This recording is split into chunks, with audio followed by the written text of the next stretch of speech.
আপনারা জানেন যে 26,000 যে চাকরি বাতিল মামলায় সুপ্রিম কোর্টে কমিশন গিয়েছিল, রিভিউ ফাইল করেছিল। সরকার বলছিল কারো চাকরি যাবে না, সবার চাকরি বাঁচিয়ে দেবো। সে রিভিউতে কি চেয়েছিল আপনারা জানেন?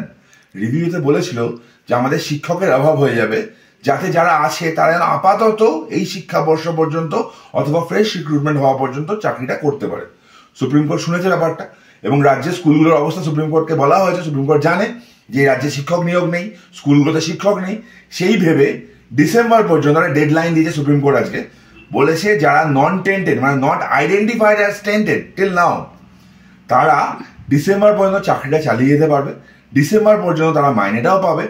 গ্রুপ সি এবং গ্রুপ ডির ক্ষেত্রে কোনো রকম সুবিধা দেওয়া হয়নি, কিন্তু রাজ্যকে বলে দিয়েছে এই বছর মে মাসের মধ্যে ফ্রেশ রিক্রুটমেন্ট প্রসেসের নোটিফিকেশন করতে হবে এবং সেই নোটিফিকেশন এফিডেভিট আকারে যেন সুপ্রিম কোর্টকে জানায়। যদি না জানায় তাহলে সুপ্রিম কোর্ট কস্ট ইম্পোজ করবে এবং গুরুতর শাস্তি দেবে কমিশনকে।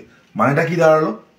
সোজা বাংলায় বললে যারা চাকরি করছিল, যারা not identified as tainted yet, তারা চাকরিটা চালাবে।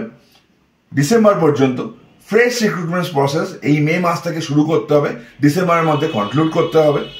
এবং এই ফ্রেশ রিক্রুটমেন্ট প্রসেসে বেসিক্যালি সেই 23 লক্ষ চাকরি প্রার্থী যারা পরীক্ষাটা দিয়েছিল সবাই সুযোগ পাবে।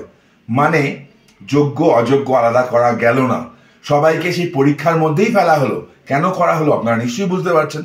চোরগুলোকে বাঁচানোর জন্য আবার যোগ্যদের পরীক্ষায় বসার ব্যবস্থা করলো এই সরকার। এই সরকার ওই রায়ের বিরুদ্ধে যায়নি, কিন্তু স্কুলগুলো ভেঙে পড়বে, শিক্ষক থাকবে না, তাই জন্য এই আলটিমেটলি একটা গেটওয়ে, একটা রাস্তা তৈরি করা হলো, যে রাস্তার মাধ্যমে যাতে কোনো একটা আপাতত শুরু হয়, আপাতত একটা প্রসেস হয়। তো আবার বলছি, যারা লাফাচ্ছেন জয় মমতা জয় বাংলা বলে লাফাচ্ছেন, তাদেরকে মনে করে দিই, পরিষ্কার বলে দিয়েছে সুপ্রিম কোর্ট এই বছর মে মাসের মধ্যে অ্যাডভার্টাইজমেন্টটা করতে হবে এবং সেই অ্যাডভার্টাইজমেন্টের কপি এফিডেভিট আকারে সুপ্রিম কোর্টে দিতে হবে এবং ডিসেম্বরের মধ্যে পুরো প্রসেসটাকে কমপ্লিট করে ফেলতে হবে। না হলে রাজ্যের কপালে কষ্ট আছে।